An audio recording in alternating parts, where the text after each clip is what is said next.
Pues qué gusto me da tener la oportunidad de que ustedes nos permitan estar con un personaje de Puebla. Bueno, pues aquí en el podcast de la Manzana de la Discordia, como siempre, gente que hace huella, lo mismo damas que caballeros, pero sobre todo que nos dejan huella, que nos están aportando algo sobre todo, para dimensionar el bagaje que tenemos, que le damos los poblanos. Me da muchísimo gusto saludar y darle la bienvenida a María Eugenia Bearsanz. Para mí es Maru, su nombre de pila María Eugenia. En el colegio le decían Eugenia. Maru, Maru, en tu familia te dicen Eugenia. así es. Y bueno, pues dame chance de decirte Maru. Como tú quieras, como te No, sientas más cómoda. pues Yo me feliz. siento muy cómoda porque, no sé, tenemos cierta empatía, Maru, y me encantan tus historias. Bienvenida. Muchísimas gracias por abrir estas puertas maravillosas, por estar contigo, que eres una mujer que admiro profundamente. ¿Con quién mejor estar el día de hoy? Ay, Maru, bueno, pues Maru, a lo largo de la vida ha tenido diferentes etapas, pero mis respetos, se ha convertido en investigadora, historiadora, analista, antropóloga, psicóloga, ¿qué más, Maru? Bueno, lo principal, escritora. Y tienes una tersura en tu pluma que mis respetos, Maru. Una obra literaria de más de 14 volúmenes. Así es. Mira, a mí me gusta hablar de mi segundo nacimiento, como comentábamos Ajá. hace rato, y que fue cuando yo descubrí que el mundo era de colores. O sea, no era bicolor o no era tricolor, era de colores, de muchísimos matices. Y entonces tuve una situación en mi vida personal, específicamente de salud, que detuvo todos los proyectos académicos que estaba yo iniciando con el doctorado en psicología clínica. Yo Ujú. soy psicóloga clínica y decidí, o con influencia también de mi esposo, dedicarme a lo que era como mi espacio de fuga, de placidez, que era la escritura. También la pintura, pero soy muy mala pintora. Entonces me dediqué más a escribir mientras yo recuperaba por completo la salud y descubrí un mundo maravilloso en el que empecé a vivir en otras realidades, realidades superpuestas a la cotidiana, en que lugares que cuando yo empezaba a sentir ese malestar, porque mi corazón quería latir más rápido de lo que debía ser, Ujú. yo entraba en esas realidades alternas y encontraba paz, encontraba calma. Los miedos se iban, tanto en la lectura como en la escritura. Entonces, es así como yo considero que tuve ese nuevo nacimiento, uno en el que yo elegí cómo, dónde y con quiénes estar de una manera distinta. Fíjate qué oportunidad te diste en la vida por un cúmulo de circunstancias. Y es algo que a lo mejor muchos tenemos esa oportunidad, pero no logramos focalizarla. Pienso que en gran manera son los miedos y las creencias que limitadoras, vamos a llamar. Ujú. Entonces, cuando yo empecé a enfrentar esto, pues la creencia era, pues te puedes quedar en cualquier momento, o nunca vas a quedar bien, o ya no vas a poder tener tu vida como era antes, cosas de ese tipo, ¿no? Entonces, de hecho, en esta última novela, La plata de nadie, hablo mucho acerca del sistema de creencias, cómo Sí. mayormente nos limitan. ¿Por qué? Porque el miedo es muy poderoso. Entonces, todas las creencias que se sustentan en miedo o que nos producen miedo van por encima y opacan a las creencias que son de posibilidad, de luz, de crearnos objetivos. Siempre el miedo va a ser mucho mayor, ¿no? Es como un personaje oscuro, ¿no? Tremendo, que pues que trata de aniquilar al personaje bueno de la película. Es que, Maru, desde chiquitos, por deformación, no generación, hemos, nos hemos formado precisamente con temores, con miedos, ¿no? Con una serie de amenazas, por ejemplo, ahí viene el coco, que era de lo más común y popular, ¿no? Al menos en mi infancia. La señora, te va a llevar si es que no haces esto, si es que no comes. O sea, nos van generando fantasmas que al final de cuentas, pues vas creando ese sentimiento, ¿no? ¿Qué me dices del demonio debajo de la Ah, cama? bueno, claro. Ese era de mi abuelita, por ejemplo. Mi abuelita nos decía, si no te duermes rápido, después de hacer tus oraciones, puede el diablo sacar la mano y jalarte el pie por debajo de la cama. Wow, no, Lo hacía mi abuelita para que no nos levantáramos y mi pobre mamá pudiera descansar, ¿no? no. Bueno, quiero decirte que muchísimos años, hasta edad adulta, yo me despertaba y saltaba directo a las pantuflas para ir al baño en la noche, Mm, porque tenía yo la sensación de que dos manos espantosas iban a salir por debajo de la cama y me iban a jalar los tobillos. Y eso está reflejado también en las películas, ¿no? sí, Sí, una manera de control hasta la fecha a nivel social y a nivel familiar es a través del miedo. ¿Por qué? Porque nos cuesta mucho dialogar y buscar razones para enseñar al niño, ¿no? es el momento de hacer un cambio de rumbo y bueno, pues al final de cuentas las circunstancias nos están llevando a un nuevo camino desde lo macro a lo micro, ¿no?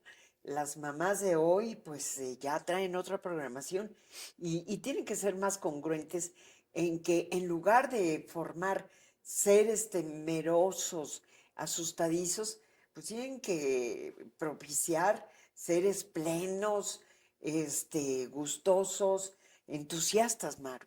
Con Exactamente. valores y con un profundo respeto hacia lo que nos rodea. Porque yo a veces lo que he notado en algunas personas es que en ese empeño por crear seres libres, olvidan esta parte del respeto hacia los demás y hacia todo lo que nos rodea. Y eso es muy peligroso, Irma, sumamente peligroso, porque entonces perdemos ya la conciencia acerca de dónde están los límites, dónde están las fronteras, Ujú. ¿no? Entonces eso es algo delicado. A mí me gusta abordar este tema y lo hago también a través de las novelas. Y es una Oye, manera. que precisamente estamos platicando con la psicóloga Maru Ver, pero vamos a tu obra literaria. Ya nos diste el contexto de cómo comienzas a escribir tus primeras novelas, pero sobre todo yo sé la pasión que tú tienes por irte a las comunidades a descubrir las historias, las leyendas, para narrarlas y te pones a investigar y no te conformas con una fuente de información, vas por los testimonios, consultas en hemerotecas. Es un trabajo muy rico el que tú haces, Maru. Sí, fue increciendo a través de los años, ¿no? A mí el cómo funciona la mente humana siempre me llamó la atención, por esa razón creo que estudié psicología y específicamente psicología clínica. Y mi interés primordial fue en los desórdenes mentales, ¿no? Al paso del tiempo, pues empecé a contribuir de hecho, fundamos un pequeño grupo de intervención en crisis por desastres naturales y tuve oportunidad de ir a Nicaragua porque sufrieron un maremoto y fui en una misión de solidaridad de un equipo pequeño de psicólogos, fuimos varios de aquí de Puebla, y eso de estar con la gente, cómo percibe la tragedia, cómo podemos cambiar esa percepción de la tragedia, cómo pueden sacar oportunidades después de haber perdido familia o casa. Todo ese tipo de cosas me llevaron a investigar más quizás en el ámbito de la sociología, de la psicología social. Y luego yo participé también en un proyecto después del terremoto ese que hubo aquí en Puebla, que fue en el 99, Ujú. que fueron lluvias y luego fue terremoto. Y estuve trabajando 6 años en la Sierra de Puebla, escuchando historias de todo tipo, con la gente de Banquete para ti. Ajá. algo realmente maravilloso. ¿Por qué? Pues porque no solo fue el ayudarlos a superar todo lo que habían pasado, sus temores a que el evento repitiera, a mil cosas, sino también escuchar las historias y las leyendas de cada lugar, ¿no? Tlatlauquitepec, Cayotosco de Guerrero, bueno, anduve toda la sierra. Y me gusta, toda la vida me ha gustado platicar con las personas mayores, oír cómo era la vida en sus tiempos, ¿no? Tuve oportunidad, pues, de platicar con personas que vivieron la revolución, por ejemplo, de pequeños, ¿no? Y me contaban historias maravillosas, tanto de un lado como del otro, y así, ¿no? Y después eso me hizo saltar a los libros, a las hemerotecas, a las bibliotecas, y a enriquecer la narrativa que he tratado de llenar o de rodear de hechos históricos, porque en todas mis novelas son historias familiares o historias padre-hija o historias de hermanos, Ujú, pero que están dentro de un contexto histórico y social de esa época. ujú.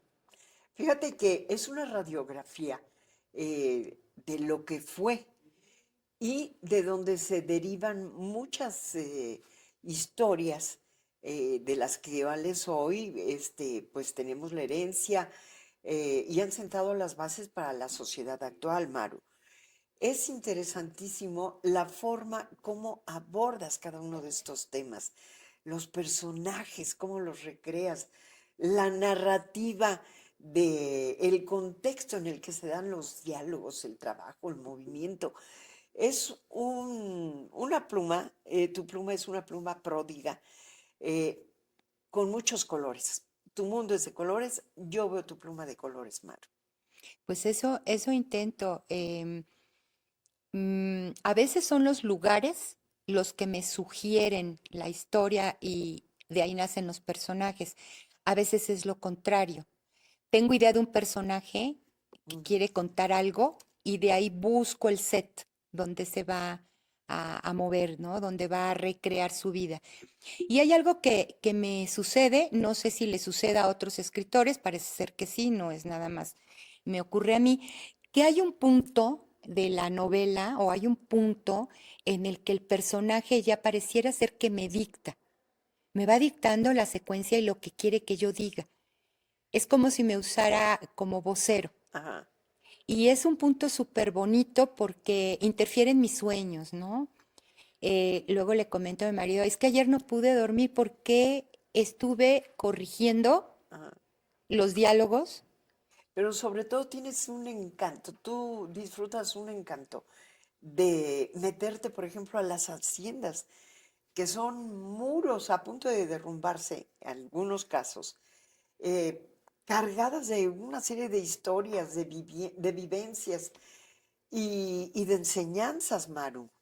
¿Por qué las haciendas? Exactamente. Ujú, No tengo idea por qué empezó mi encanto por las haciendas. Siempre me han gustado. Yo creo que a la gran mayoría de personas les llama la atención esa época ujú, que prevaleció durante muchísimos años, ¿no? Y las construcciones que pues se derivaron de aquello, ¿no? Hay muchísimas haciendas que fueron hechas pues por órdenes religiosas, pero otras fueron hechas por particulares. En Puebla, no recuerdo exactamente, pero había 300, cerca de 300 o 300 y algo haciendas en ujú, esas épocas. Se fueron pues destruyendo, otras fueron ya, quedaron dentro de lo que es la ciudad y otras aún se conservan. Em, Todas tienen leyendas de verdad impresionantes. Me llama la atención que compartan la de la novia. Esa es ujú. algo que les encantaría a la gente descubrir cómo casi todas las haciendas tienen una novia que la dejó el novio o que el papá no quiso que se casara con el hombre que ella amaba y muere de tristeza o muere en un accidente y aparece. Entonces a mí me llama mucho la atención cómo nos atrae, qué parte del cerebro responde a lo mágico, a lo invisible, ¿no? Que nos provoca esta adrenalina o qué liberamos que nos hace sentir esa atracción. Y empiezo a recoger leyendas de aparecidos en las haciendas. No, es una riqueza inagotable. Y empiezo a armar así las novelas, ¿no? ¿Qué más comparten las haciendas? ¿Por qué son tan maravillosas? Pues su arquitectura, el imaginar que dentro de esos muros enormes se te puede aparecer un charro negro o se te puede aparecer un perro fantasma, un perro nahual, como ocurre en algunos lugares en Cholula. Todo esto me va llamando y me va haciendo que vaya yo entretejiendo, ¿no? Estas novelas. Ujú.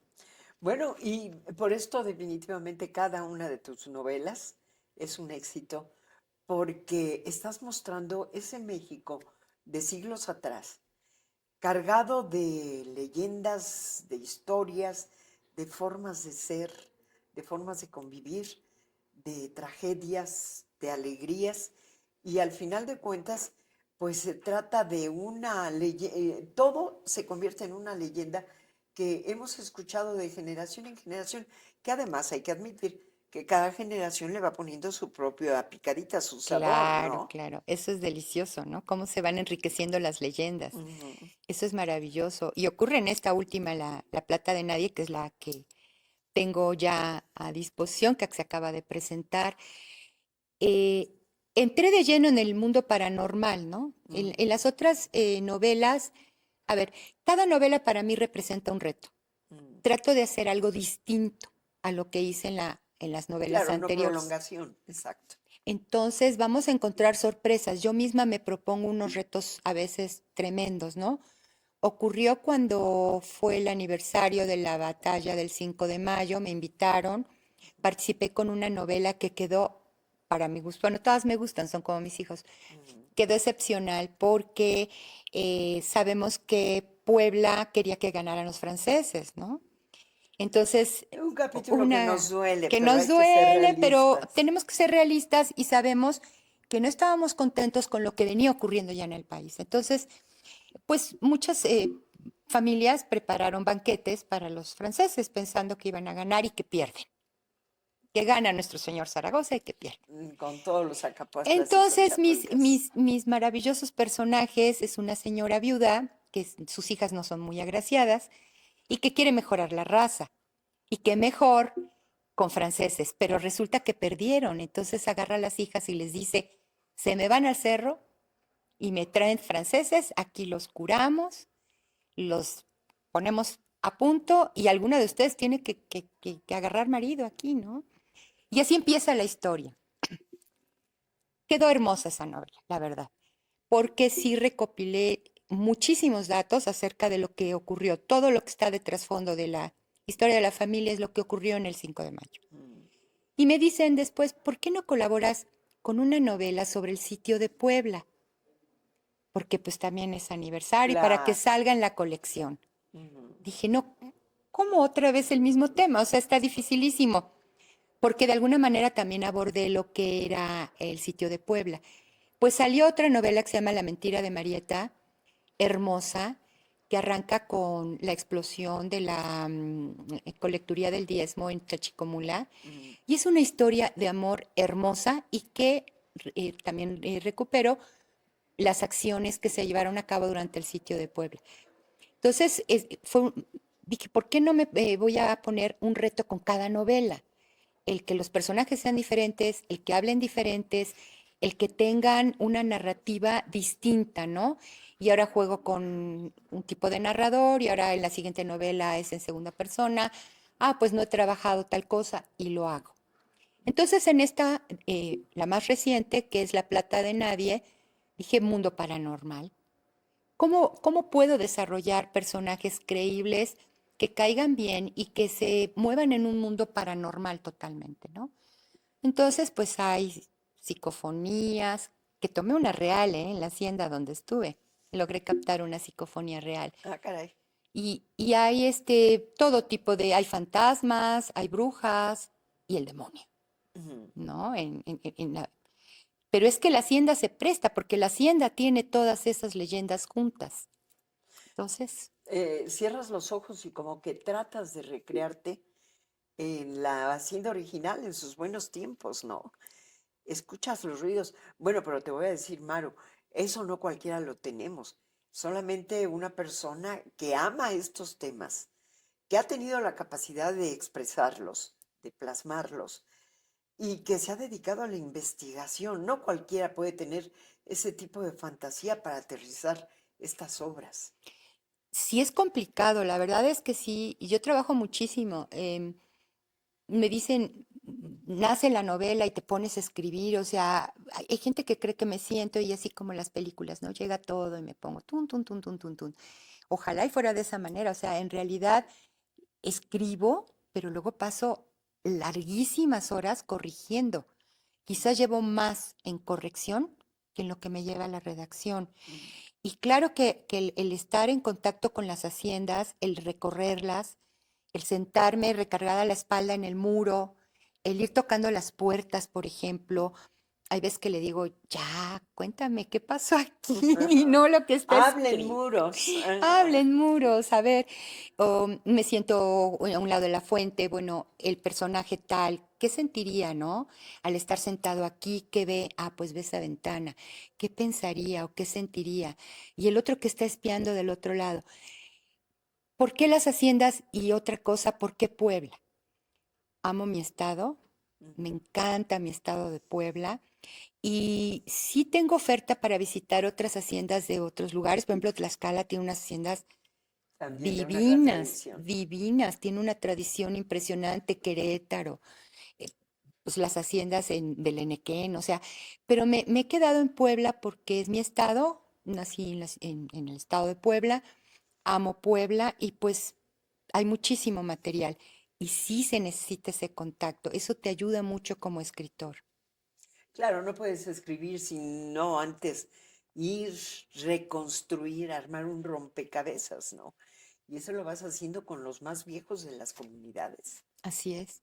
Sobre todo este tipo de novela, ¿no? Claro, que no es fácil penetrar con ellos también. Primero hay que ganarse la confianza para que ellos se abren y dejen ventilar todos esos recuerdos, que además vienen de oído, ¿no? De que lo escucharon de sus papás, de sus abuelos, porque pues los más viejos de hoy no forzosamente les tocó vivir dentro de esas historias. Grandes cronistas, los ancianos, Sí. grandes cronistas, aparte de la labor enorme que hacen los cronistas de Puebla, y yo les envío un saludo y un agradecimiento enorme, porque ellos van recogiendo a través de los años y muchos de los cronistas son familia de cronistas. Entonces Ujú. tienen datos de hace 200 años, ¿no? Que se van pasando en tradición oral, en tradición oral. He rescatado mucho en tradición oral, por ejemplo, en lo referente al mundo prehispánico. Tengo una novela preciosa que se llama Murmullos de Jade, que está ambientada en Cholula y en la matanza de Cholula. He trabajado mucho en lo que es la mexicanidad. De hecho, pertenezco a un movimiento que se llama Renacimiento Mexicano y lo que tratamos de hacer es este rescate de todo el tesoro em, prehispánico, ¿no? Todo esto que tiene relación con herbolaria, con manera de vestir, con las raíces náhuatl en ya nuestro castellano. O sea, tratamos de hacer toda una investigación. Estamos personas de todas las disciplinas em, y tratando de hacer este rescate tan bonito, ¿no? Yo, por ejemplo, cuando trabajé la de Cholula, me llevé con unas sorpresas enormes, enormes, ¿no? De toda la riqueza que está en los alrededores. Yo no sabía realmente qué hacían los guerreros águila, ¿no? O los caballeros águilas. Mm. No me gusta llamarle caballeros porque no había caballos, no tenían Ahí caballos. partimos. Ujú. Partimos de ahí. Entonces yo les llamo siempre guerreros águila, aunque los conocen como guerreros águila, es lo común. Y mi novela pues era sobre eso y pues empecé a ver, bueno, voy a ver qué hay, ¿no? Ujú. Pues no encontraba yo nada. Entonces me moví y conocí a un antropólogo del Museo de Antropología de México. Me ayudó muchísimo, desgraciadamente ya falleció. Me ayudó muchísimo con datos y empecé a visitar donde supone que habían sido casas de los guerreros águila. Y fue descubriendo un mundo apasionante, Me tremendamente imagino, apasionante. claro. Cómo se conformaban porque eran sacerdotes, no eran nada más guerreros, era Ujú, la élite, los águila, ujú, y sobre ellos estaban los guerreros Quetzalcóatl. Los guerreros jaguar estaban, pues, prácticamente igual, ¿no? En jerarquía, pero eran de la noche. Entonces, es una cantidad de conocimiento impresionante y que traté de reflejar hasta cánticos que usaban, ¿no? Para el ujú. temazcal y Fíjate, todo eso. Entonces está reflejado en esa novela. Sí trato de vincularme, ¿no? De vincularme estrechamente hasta a nivel de sensaciones, como te digo, tocando los muros. sobre todo tratar de meterte en la cabeza, en los zapatos de cada uno de los protagonistas de tus novelas. Ahí está el valor. Y sabes qué, es que tienes una sensibilidad muy especial y esa conexión que logras precisamente con ese contexto de esas etapas, pues no cualquiera lo tiene. Es producto de mucho estudio, de mucha investigación, del dominio de los temas, Maru, que al final de cuentas llegamos a que pues bien merece un programa cada uno de tus libros, ¿no? Cada uno de tus libros para un programa, porque en uno solo no podemos abarcar tantas historias. Eso me han dicho, o incluso yo luego me preguntan, ¿es costumbrista tu novela o es histórica? No soy historiadora, eso siempre lo aclaro. Me encanta la historia, pero no soy historiadora. Es que en mis novelas se conjugan varias cosas. La doctora Maite Colchero, por ejemplo, me ha dicho que es un discurso de la posmodernidad, pero que tiene muchos tesituras, ¿no? Por ejemplo, en esta última me decía, estás tocando el punto de novela fantástica. ¿Por qué? Porque la casa tiene vida. Mm. ¿Por qué? Porque los objetos tienen vida, ¿no? Muchos de los objetos transmiten esa, palpitan, ¿no? Transmiten esa vida. Y ella decía, donde aparece una escoba que se mueve sola, donde eso es, entra dentro de la literatura fantástica. También está histórica. ¿Por qué? Porque recojo datos históricos de la hacienda de Tlaxcantla. Entonces, son varios géneros los que yo no pienso en eso cuando escribo, te No, soy claro, sincera. tú nada más das rienda Yo voy, suelta vámonos, a y la ya. imaginación. Caminamos, arrancamos y fluimos. Pero fíjate la riqueza con la que Maite Colchero, que es toda una experta, ha ido analizando con lupa tu obra. Sí, sí, también el maestro Garcilaso, que en paz descanse, él hizo un seguimiento y me presentó algunas novelas y él llevaba a cabo un seguimiento de cómo iba yo evolucionando y me dio muchos tips. Me decía, no pienses en eso, tú escribe. Claro. A nosotros nos queda el analizar, el ver por dónde estás caminando. No, tú Ujú. no te frenes. Que eso es un consejo para luego la gente que empieza a escribir. Tienen temor a los críticos, a que critiquen su obra, Ujú. a que digan que no corresponde a tal o cual o Que no es congruente. que no es congruente. Entonces, yo a la gente que quiere escribir, que está empezando a escribir, les digo, continúen. Sí hay que leer mucho, hay que estudiar, pero no se corten, o sea, inténtenlo, porque van a ir descubriendo cómo hacerlo. Em, yo tengo como un sistema, o sea, he desarrollado a lo largo del tiempo un sistema de trabajo también, Ujú. un sistema que es personal y que creo que cada quien tiene el suyo propio. ¿M? El cómo me aproximo, el cómo armo mis frases o cómo armo mis oraciones, cómo armo mis párrafos, cómo los desmenuzo y los vuelvo a unir, cómo trabajo las palabras, etcétera, ¿no? Cada quien tiene un sistema.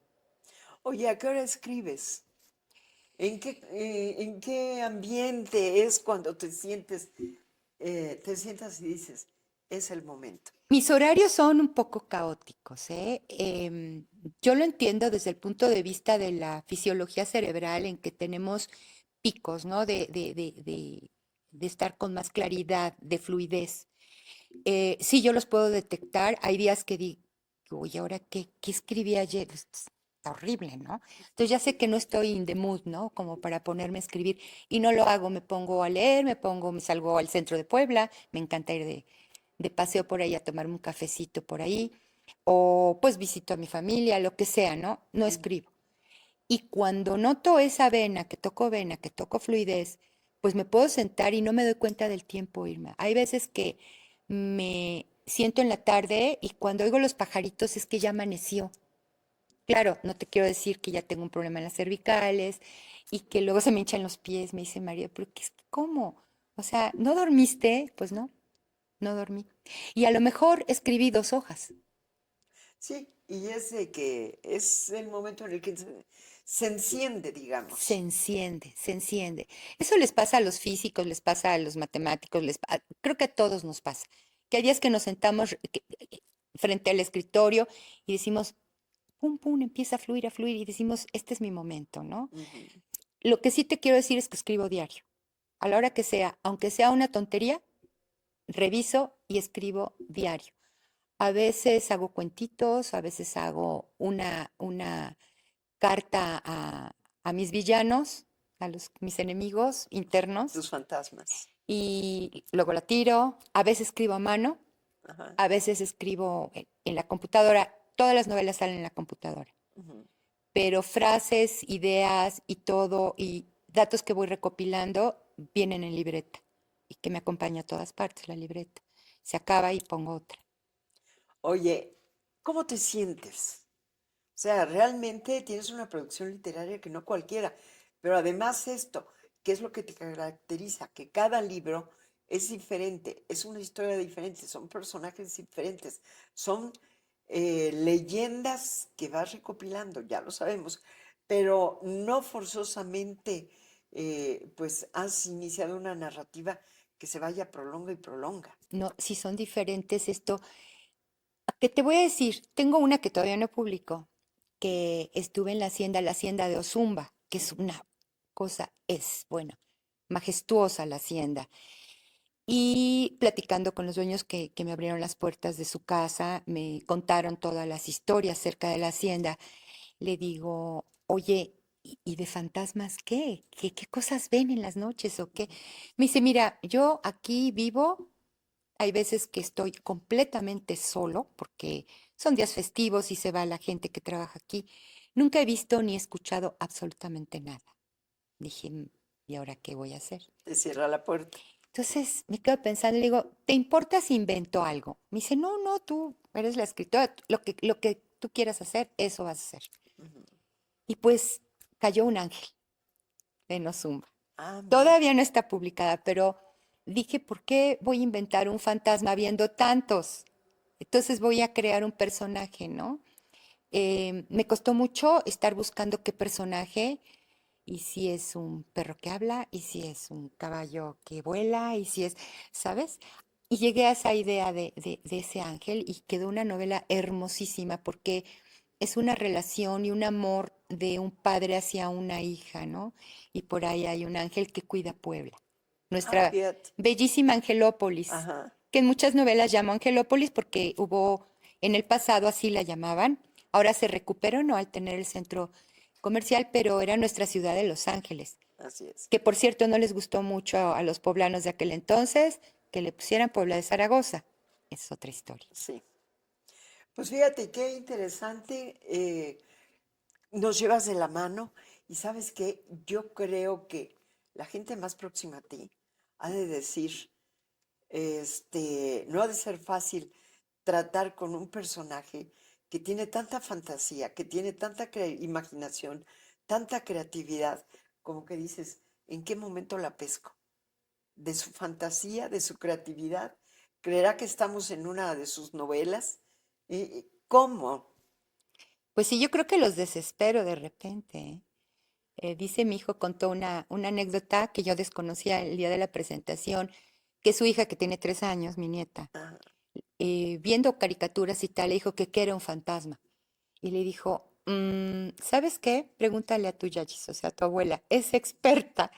Sí, definitivamente mi mundo transcurre con con otro ritmo, ujú, en otra coloración, en otra textura, ¿no? ujú.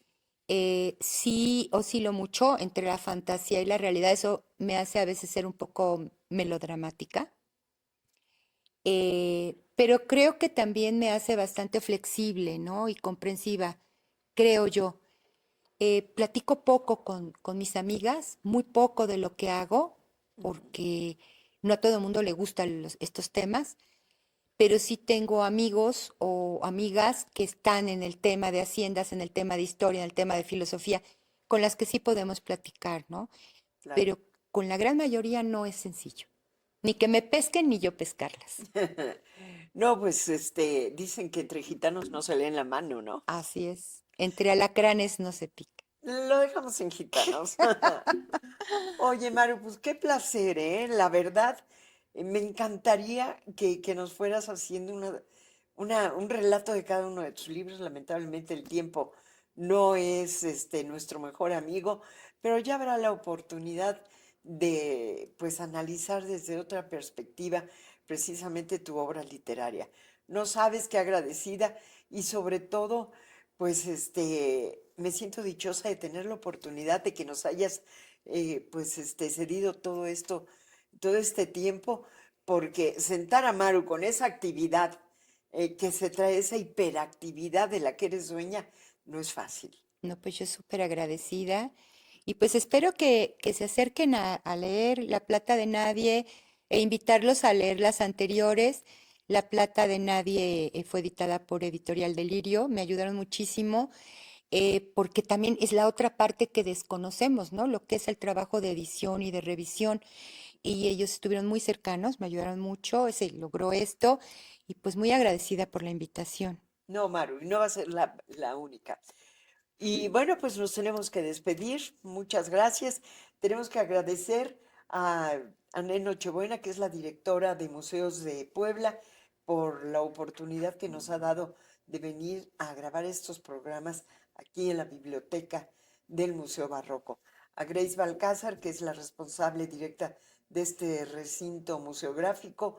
Muchas gracias por todas sus atenciones y bueno, el equipo, ¿qué les puedo decir? Muchas gracias por su cooperación, por su apoyo.